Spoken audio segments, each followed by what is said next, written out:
லண்டனில் நேரம் இப்போது சரியாக 11:44 ஏனைய ஐரோப்பிய நாடுகளில் 12:44.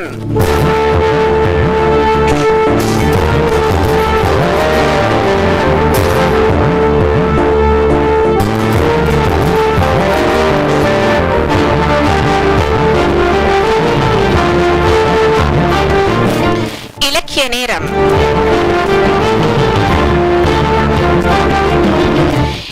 29/10/2014 புதன் பரப்பின் சிறப்பு நிகழ்வுகளில் ஒன்றான இலக்கிய நேரம். நேரலையில் இணைந்து இலக்கியத்தை பகிர்ந்து கொள்ள இருக்கும் அத்தனை இலக்கியதாரர்களையும் பாமுகத்தினூடாக அன்பாக வரவேற்றபடியே இலக்கிய நேரத்திற்குள் உஷாராகவே இணைந்து கொள்வோம். எனவே ஒருவர் பின் ஒருவராக நீங்கள் இணைப்பை ஏற்படுத்திக் கொள்ளலாம். 12:45 சரியாக எல்லாமுமே நான் முடிவுக்கு கொண்டு வர வேண்டும் இன்றைய என் பகுதி நேரத்தை. எனவே முதலில் வருகிறார் ஜெயா நடேசன் அவர்கள். இனிய மதிய வணக்கம் சைவா. இனிய மதிய வணக்கம். புதன்கிழமைக்கான இலக்கிய நேரத்துக்காக நான் வந்திருக்கின்றேன். இது எனது 247வது ஆக்கமாகும். சரி. தாயக பயண நினைவுகள். நாம் எமது தாயத்துக்கு பல காரணங்கள் மூலம் போக வேண்டிய சந்தர்ப்பங்கள் வருவதுண்டு. அப்படியாக நானும் தாயத்துக்கு போய் வந்தேன். அப்போ திரும்பி வந்தவுடன் விரல் கேட்டார்கள், நாடு எப்படி இருக்கின்றது, தாயம் என்ன சொல்லுகின்றது, போய் தாய் நாட்டுக்கும் விடுமுறைக்கும் சென்று வருபவர்களை ஐரோப்பிய மண்ணில் வாழும் உறவுகள் நண்பர்கள் பொதுவாக கேட்டு அறிந்து கொள்வ விரும்புவது உண்மைதான்.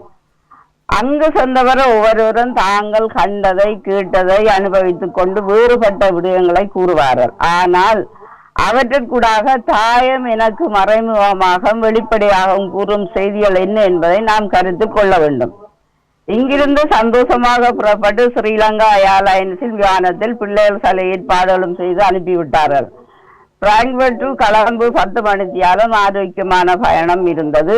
கொழும்பு ஏர்போர்ட் பண்டார் நாயக்கா விமான நிலையம் இறங்குடன் வெளியே போய்கொண்டிருந்த போது இந்த போர்ட்டர்மார் இருக்கிறார்களே, அவர்களின் உபத்திரவம் தாங்கவே முடியவில்லை. காசு காசு என்று கேட்டார்கள். அதுவும் $, அல்லது ஈரோ அல்லது பவுண்ட்ஸ் என்று கேட்டார்கள். ஏதோ கொஞ்சம் காசை கொடுத்து வெளியே போய் சேர்ந்தேன். வாகனம் கொண்டு வந்து என்னை ஏற்றி சென்றார்கள். 3 நாட்கள் சிலைவேலன் கொழும்பு 2 என்ற இடத்தில் நான் அங்கிருந்தேன். அதன் பின்வெளி வந்து நான் ஜாழ் போவதற்காக சோசான பஸ் வண்டியில் ஏறி சென்றேன். 30 ஆண்டுகளுக்கு முன் தாயத்தில் தொடங்கிய போரும் அதன் உடனடி விளைவுகளும் தான் நாம் பெரும் தொகையாக வெளிநாடுகள் புகலிடம் தேட முதல் காரணமாக இருந்தது. இதற்கு முதன்மையான போரும் அதன் நேரடி விளைவுகளும் ஓய்ந்துவிட்டன. ஆனால் எதை நோக்கமாக கொண்டு போர் ஆரம்பமானதோ அது எள்ளளவு முழுமை அடவில்லை. யாழை பொறுத்த மட்டில் மக்கள் சந்தோஷமாக நடையுடை பாவனையில் இளியோர் முன்னேற்றம் கண்டு வாழ்ந்தாலும் கூட பெரியோர்களின் ஒவ்வொருடைய மக்களின் மனங்களின் கவலைகள் இருக்கத்தான் செய்கின்றன. வீடிழந்து காணி பூமிகளை இழந்திருப்போர், பாலியல் உறவில் பாதிக்கப்பட்டோர், உறவுகளை தொலைத்து நிற்போர் ஆகிய பிரச்சனைகளில் மக்கள் பாதிக்கப்பட்டிருப்பது காணக்கூடியதாக இருந்தது. இராணுவத்தினர் யாழில் நிறைய காணப்பட்டாலும் கூட போலீஸ் உத்தியோகஸ்தர் கடமைதான் அங்கு இடம்பெற்று இருக்கின்றது. இருந்தும் சில நடத்தைகள், சண்டைகள், கொலைகள், களவுகள் பல இடங்கள் இடம்பெற்று கொண்டே இருக்கின்றன. மக்கள் 6 மணிக்கே கதவை தாளிட்டு இருந்து விடுகின்றார்கள். காரணம், களவுகள் அங்கு அதிகமாக இடம்பெற்று வருவதனால். யாழில் மக்கள் வெளியில் சந்தோஷமாக நடந்து கொண்டாலும்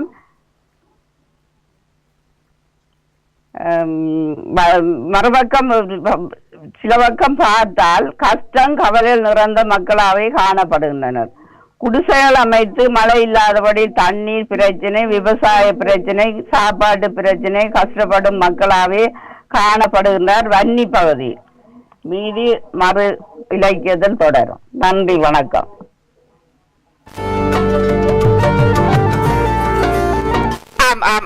மிக சுவாரஸ்யமாக தன்னுடைய தாயக பயண நினைவுகளை எடுத்து வந்திருந்தார். நான் மிக ஆவலாக இருக்கிறேன்.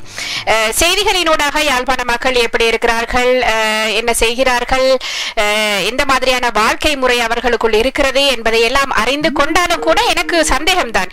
இப்படி இருப்பார்களோ, இவர்கள் சொல்ற மாதிரி இருப்பார்களோ, அல்லது இவர்களுக்குள் ஏதாவது பிரச்சனைகள் அப்படி இப்படி என்று இருப்பார்களோ, நேரில் போய் பார்த்தால் தான் தெரியும் என்கிற மாதிரி இருந்தது. ஆனால் நேரில் போய் பார்த்தவர் ஒருவர் இருக்கிறார். இதெல்லாம் நம்பத்தகுந்த விஷயங்களாக, செய்திகளாக இவர் பக்கமாக இருந்து நினைவுகள் வரும். அதனை நாங்களும் சிறப்பாக உள்வாங்க காத்திருக்கின்றோம். இது இப்படி அங்கமங்கமாக தருவது கூட இன்னும் எதிர்பார்ப்பை ஏற்படுத்தக்கூடியதாக இருக்கும். எனவே நயத்தோடு சுவாரஸ்யமாக எழுதி தாருங்கள், வாசித்து தாருங்கள், நாங்களும் கேட்க ஆவலாக இருக்கிறோம் என்று சொல்லி அவருக்கும் வாழ்த்துக்களை இந்த நேரத்தில் இணைத்துக் கொண்டு தாயக நினைவை பகிர்ந்திருந்தார் ஜெயா நடேசன் அவர்கள்.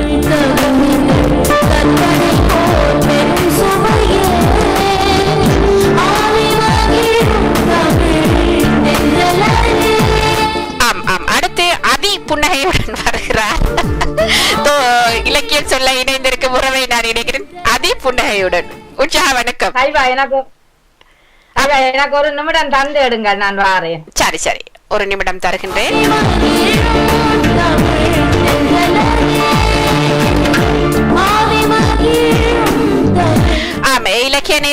இலக்கிய நேரம் இது. இலக்கியம் நேரலையில் இணைந்து தர இருக்கும் அத்தனை உறவுகளையும் இந்த நேரத்தை பயன்படுத்தி நான் வரவேற்றுக் கொள்கிறேன். ஒரு சின்ன இடைவேளை கிடைத்திருக்கின்றது.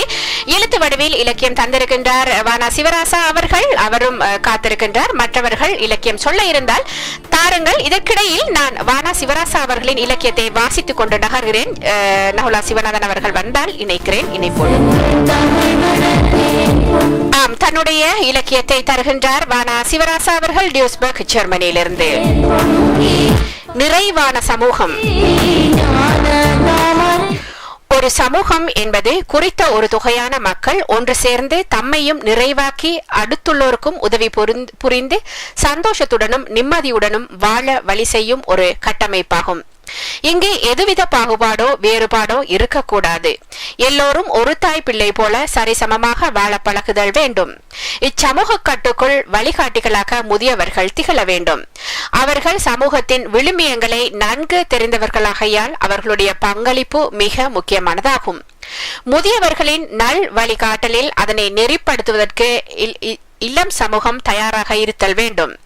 இன்று இளைஞர் உலகமே ராஜாக்களாக இருந்து பல அற்புதங்களை நிகழ்த்தி வருவதை நாம் அறிவோம். அவர்கள் நினைத்தால் அகிலத்தையே அசைத்து காட்ட முடியும். இந்த வகையில் ஒரு சமூகத்தின் உயர்வை கையாள வேண்டிய பொறுப்பு வாய்ந்தவர்களாக இளம் வயதினரே. ஆனால் இன்றைய உலக சூழலில் தாயகம் ஆனாலும் அல்லது புலம்பெயர் நாடுகளானாலும் நமது இளம் சமூகத்தில் சிலர் திசை மாறிய பயணத்தையே மேற்கொண்டு வருகின்றார்கள். பெற்றோர்களின் அறியாத்தனம், மூட நம்பிக்கை, சாதியம், சமய பிரதேச வேறுபாடுகளை இளம் சமூகத்துக்கு புகுத்தி அவர்களின் போக்கையும் மழுங்கடிப்பதுடன் அழிவு பாதைக்கும் சில பெற்றோர் வழிவகுக்கின்றார்கள் என்பது உண்மையான விடயமே. கிடைக்கும் வாய்ப்பு, வசதிகள், ஆடம்பரம், அறியாமை, தூர நோக்கின்மை போன்ற பல காரணங்களால் சமூக சீர்கேடுகளிலும் நம் இளம் சமூகம் சிக்கி தவிப்பதை நாம் காண்கின்றோம். இன்னும் சிலர் கணனி, இணையம், சினிமா, சின்னத்திரை, தொலைபேசி என அவற்றிற்கு அடிமையாகி காலத்தை வீணடித்து பணத்தை கொட்டி செலவழித்து பல வகையான சமூக சீர்கேடுகளை ஏற்படுத்தும் போது சமூகம் சீரழிவுக்கு செல்கின்றது. ஆனால் இன்னும் பலர் அன்பு, பண்பு, ஒழுக்கம் என கைக்கொண்டு கல்வியில் முன்னேறி சாதனை படைத்து நிறைவான சமூகத்தை உருவாக்குகிறார்கள் என்பது சமூகத்துக்கு சிறப்பான விடயமாகும். மேலும் ஒரு சமூகம் சிறப்படைய வேண்டுமானால் கல்வியில் உயர வேண்டும், வேலை வாய்ப்புகளில் உழைப்பில் உயர வேண்டும், பண்பாடு பகுத்தறிவில் வளர வேண்டும், ஒழுக்கம் பேணப்பட வேண்டும், மூடத்தனமான பழக்க வழக்கங்களை விரட்டப்பட வேண்டும், சமூகத்தை மாற்றி அமைக்கக்கூடிய வழிவகைகளை நாட வேண்டும். இந்த ரீதியில் இளம் சமுதாயம் மட்டுமல்ல சகல தரப்பினரும் ஒழுங்கமைக்கப்படும் போது ஒரு சமூகம் நிறைவானதாக மாறிவிடும், சந்தோஷம் பரிணமித்துவிடும். மொத்தத்தில் கடின உழைப்பும் பிறருக்கு கொடுத்து வாழ்தலும் திட்டமிட்டு செயற்படுதலும் நிறைவேறும் போது ஒரு சமூகம் உயர்ந்த தானத்திற்கு கொண்டு வர முடியும் என்பது யாவரின் மனங்களிலும் இறுக்கமாக பதியப்படும் போது ஒரு சமூகம் நிறைவான சமூகமாக பரிணமிக்கும்.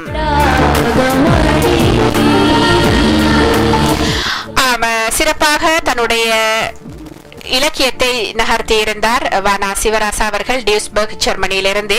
நிறைவான சமூகம் என்றால் என்ன, நிறைவான சமூகத்துக்குள் என்ன இருக்க வேண்டும், நிறைவான சமூகம் எப்படி சீரழிந்து போகின்றது, எதனால் சமூகங்கள் பின்னோக்கி தள்ளப்படுகிறது, அதில் பெற்றோரின் பங்கு என்ன என்பதையெல்லாம் தன்னுடைய இலக்கியத்தோடு நயம்பட எடுத்து சொல்லியிருந்தார் வானா சிவராசா அவர்கள் டியூஸ்பர்க் ஜெர்மனியிலிருந்து.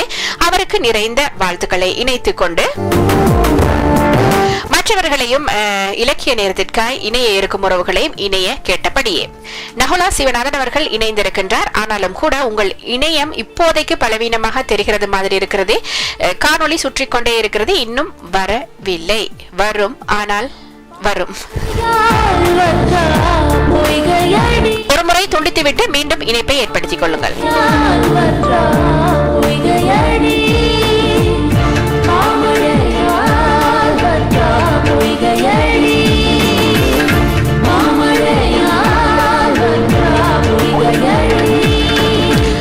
அதற்கிடையில் ஒருவர் இடத்தை பிடித்து விட்டார். முந்தியவரை எடுத்திருக்கின்றேன். அடுத்து நகுலா சிவநாதன் அவர்கள் இணையலாம். உற்சாக வணக்கம்.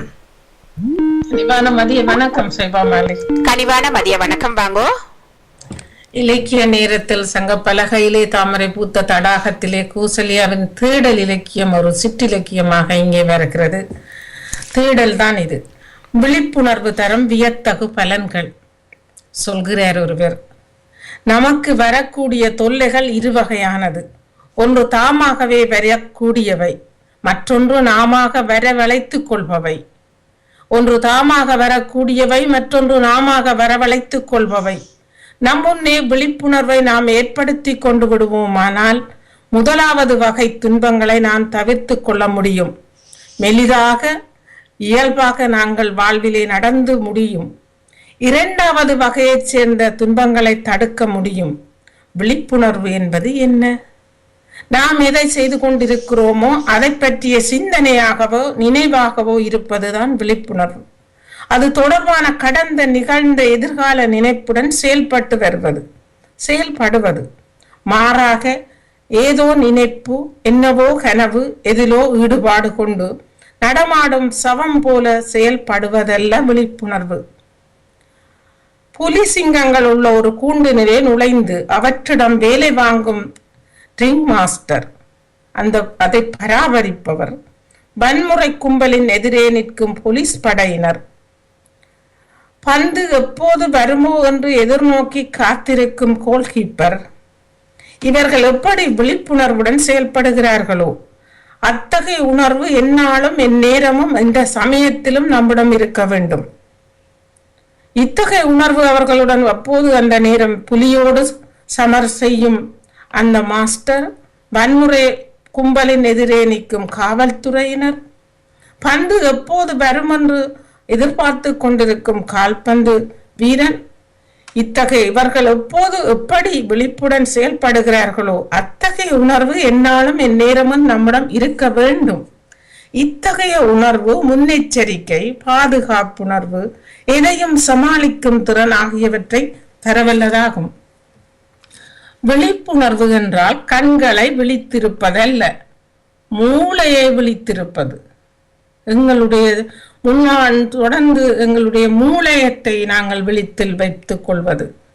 அதாவது எந்த பிரச்சனையும் எதிர்கொண்டு வரவேற்று எமக்கு ஏற்படும் துன்பவியல் பக்கமான அந்த துரிதமான பிரச்சனைகளை எதிர்கொண்டு வரவேற்று உள்வாங்கி அதற்கு தீர்வு காணும் வகையிலே எங்கள் மூளையை தயாராக வைத்திருப்பது விழிப்புணர்வு. அல்லது நல்ல வாய்ப்புகளை நழுவ விடாமல் வந்த வாய்ப்புகளை புறந்தள்ளி கொண்டு புறக்கணித்துக் கொண்டு மெல்ல நடந்து போவது, அவை நமக்கு சாதகமாகும்படி அவற்றை பயன்படுத்திக் கொள்வதும் விழிப்புணர்வின் வகையைச் சேர்ந்ததே ஆகும். புறந்தள்ளுதல், புறக்கணித்தல் வாய்ப்புகளை, இது நடைமுறைக்கு ஆகாது. இது விழிப்புணர்வு அல்ல. எத்த ஓர் ஆபத்தும் வரும் முன்னே அதற்கான சிறு சலசலப்புகளோ அறிகுறியே தோன்றிவிடும். வரும் முன் அணை கட்டுவோம் என்பது போன்று. அல்லது ஆபத்து நம்மை சூழ்வதற்கான சூழ்நிலை நிலவி வரும். அப்போதுதான் விழித்து கொண்டு விட்டால் எதுவும் நமக்கு எளிதாகி விடுகிறது. இயல்பாகி விடுகிறது.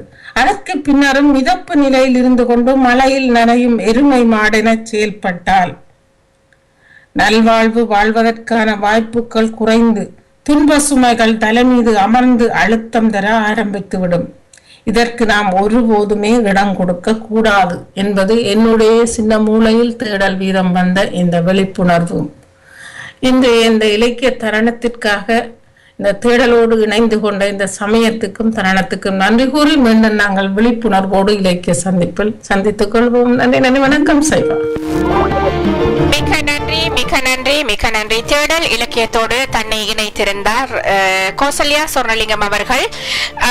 பிரச்சனைகள், தொல்லைகள், கஷ்டங்கள், நஷ்டங்கள் என்பதை எல்லாம் தானாக வருபவை சில, நாமவே ஏற்படுத்திக் கொள்பவை சில என்று அதற்கான விளக்கங்களை தந்தார். விழிப்புணர்வு என்பது எப்படி இருக்க வேண்டும்? கண்களை விழித்துக் கொண்டிருப்பதல்ல, மூளையை விழிப்பாக வைத்துக் கொண்டிருப்பது. எந்த ஒரு பிரச்சனையையும் சவாலாக ஏற்றுக்கொண்டு சந்திப்பதற்கு எங்களை நாங்கள் தயார்படுத்தி வைத்துக் கொள்ள வேண்டும். மூளை அதற்கான வேலையை செய்யும் என்றும் சொல்லிக்கொண்டு எதுவும் வரமுன் அதனை நாங்கள் எதிர்கொள்வதற்கான மனநிலையை, திடகாத்திரத்தை எங்களுள் எடுத்து வைத்துக் கொள்ள வேண்டும் என்பதனையும் தன்னுடைய இலக்கிய தேடலோடு இணைத்திருந்தார் கௌசல்யா சொர்ணலிங்கம் அவர்கள். அவர் பக்கமாக வாழ்த்துக்களை இணைத்துக் கொண்டு வந்திருக்கும் உறவை நான் இணைக்கின்றேன். தன்னுடைய இலக்கியத்தை பகிர்ந்து கொள்ள இணைந்திருக்கின்றார் நகுலா சிவநாதன் அவர்கள். உற்சாகமான வணக்கம். உற்சாகமான இனிய மதிய வணக்கம் சைவா. உற்சாகமான வணக்கம் வாங்கோ. இப்பொழுது தெளிவாக இருக்கிறதா? எல்லாம் மிக துல்லியம் வாங்கோ. சிறு தடை வந்ததுக்கு உங்கள்ட்ட மன்னிப்பை கேட்டுக் கொள்ளுகிறேன். பரவாயில்ல வாங்கோ. நவீன கேம்ஸும் நாளைய சிறார்களும் என்ற தலைப்பில இலக்கியம் பகிர்ந்தேன். சொல்லுங்க. அந்த பிஞ்சு சிறுவனின் பார்வை என் நெஞ்சை வருடியது. காலத்தின் கோலம், தொழில்நுட்பத்துடன் விளையாட வேண்டிய நிலைமைகள் ஒரு பக்கம் உயர்ச்சி என்று எடுத்தாலும் மறுபுறம் சிக்கல் என்ற நிலையும் தோன்றிய வண்ணம்தான் உள்ளது. கட்டைகளை அடுக்கி புசில்களை பொருத்தி விளையாட வேண்டிய பருவம் மலையேறி விட்டது. கைக்குள் மண் பிசைந்து பையவே பேராபிடித்து பழகிய பழக்கம் குறைந்து விட்டது. நுண் அறிவு திறன், நுணுகி கேட்கும் தொழில்நுட்பங்கள் தூரப் போய் விட்டனவோ? இன்று கணனியே கதி, கணிப்பொறியே விரைவு பொறியென மனக்கணக்கு போய் இலத்திரனியல் பொறியுடன் சங்கமமாகும் வாழ்க்கை தொடர்கதையாய் என்று. விளையாட்டுக்கள் துருதுருவென இருக்க வேண்டிய பருவம், விளையாட்டும் துருதுருவென இருக்க வேண்டிய பருவமும் தொலைந்து ஒரு கணிப்பொறிக்குள்ளும் கணனி பொறிக்குள்ளும் அடக்கமான வாழ்வாய் இன்று உலகில். அந்த பிஞ்சு பாலகனின் துவக்கு சுடும் பொறிமுறைகளை இணையத்தில் கேட்கையில் இங்கிதமான வாழ்வு இப்போ இனிமையற்று போவதை போல் மனது காட்டியது. இளமை பருவம் இனிதான பருவம். மழலை சொல் தொடங்கி மகிழ்வாக சூழலை ரசித்து வாழ வேண்டிய பருவம். இன்று நவீன வீடியோ கேம்ஸில் தன் வாழ்வை புதைக்கிறதை பார்க்கையில் மனம் நெகுகிறது. பிஞ்சு பாலகர்கள் அனுபவம் அற்றவர்கள், நெஞ்சிலே வஞ்சமில்லாத சிறுவர்கள். கணனிக்குள் விளையாடும் விளையாட்டுகளில் சற்றும் கவனத்தையும் பெற்றோர் எடுக்க வேண்டிய சூழல் இன்று. விளையாட்டு கேம்ஸ் வாங்குகையில் கூட துவக்கச்சூடு, வன்முறை விளையாட்டுகள் வாங்குவதை தவிர்த்து விடுவதும் நல்லது. சின்ன வயதில் தூண்டப்படும் இவ்வன்முறை விளையாட்டுகளால் காலம் செல்ல செல்ல பாரிய தாக்கங்களை பிள்ளைகளின் மனதில் ஏற்படுத்தி விடும். எனவே வன்முறைகள் வளமான வாழ்வை குலைக்கும். இந்த சிந்தனையை கொண்டு பாலகர்களை தனிய விடுவதும் வன்முறை விளையாட்டுகள் பக்கம் திருப்புவதும் சற்று கவனிக்கப்பட வேண்டிய ஒன்று. எதிர்கால சிற்பிகளின் வாழ்வு சூனியமாக அனுமதிக்கலாமா? உலகம் போட்டியை நோக்கி நகர்கின்றது. போட்டி போடும் உலகில் ஈட்டியாக பல விடயங்கள் இருந்தாலும் இங்கிட குழந்தைகள் வாழ்வு இனிமையாக்க முயன்று கவனிப்போமாக. நன்றி, வணக்கம். நேற்றைய குறும்படத்தின் தாக்கம் இன்றைய வரிகளாக வந்து போனது மிகச் சிறப்பாக. வன்முறை விளையாட்டுகளும் இப்போது பிள்ளைகளின் நிலைப்பாடும் பற்றி தன்னுடைய எண்ணங்களை அழகாக சொல்லியிருந்தார். வன்முறைகள் எப்போதுமே பலத்தை தராது, ஆரோக்கியத்தை தராது. அது எப்போ என்றாலும் அது பாதிப்பை உண்டு பண்ணக்கூடியதாகத்தான் இருக்கும். நவீன தொழில்நுட்பத்தின் வளர்ச்சி பிள்ளைகளின் எதிர்காலத்தில் எதிர்காலம் என்பது இப்போது கேள்விக்குறியாக இருக்கிறது. சின்ன பிள்ளைகளின் ஆன்லைன் கேம்ஸோடு இருக்கும் இந்த பிள்ளைகளின் எதிர்காலம் என்பது கேள்விக்குறியாக இருப்பதையும் அவர்கள் அதுவாக மாறிவிடுகின்ற தன்மையையும் அவர் இலக்கியதாரர் சிறப்பாக சொல்லியிருந்தார். மிக்க வாழ்த்துக்களையும் அவர் பக்கமாக இணைத்தபடியே வேறு யாராவது இருக்கிறார்களா இலக்கியம் சொல்ல? கானா சிவசுப்பிரமணியன் ஐயா அவர்கள் நான் நினைக்கிறேன் ஒரு 12:30 மணி மட்டில் இணைந்து கொள்வாரா இருக்கும், தெரியவில்லை. இணைந்தால் இணைத்துக் கொள்ளலாம். எனவே இன்று இணைந்து இலக்கியம் சொன்னவர்களாக ஜெயா நடேசன் அவர்கள், கோசல்யா சொர்ணலிங்கம் அவர்கள், வானா சிவராசா அவர்கள், நகுலா சிவநாதன் ஆகியோர்கள் இருக்கின்றார்கள். இணைந்து கொண்ட அத்தனை இலக்கியதாரர்களுக்கும் நிறைவான வாழ்த்துக்களை இந்த நேரத்தில் இணைத்து கொண்டபடியே இன்றைய பிறந்த நாளை கொண்டாடி மகிழ்ந்து கொண்டிருக்கும் எங்கள் விதுஷா ஜெகதீசனுக்கு நிறைந்த வாழ்த்துக்களை மீண்டுமாய் பாமுகத்தின் பக்கமாக இணைத்து தந்தபடியே அவர் பிறந்த நாளுக்காய் கவிக்கோ பரம விஸ்வலிங்கம் அவர்கள் ஒரு பாடலை அனுப்பியிருக்கின்றார். அது காலையில் ஒளிபரப்ப முடியாமல் இருந்தது. அதனையும் நான் இப்போது ஒளிபரப்பிக் கொள்கின்றேன்.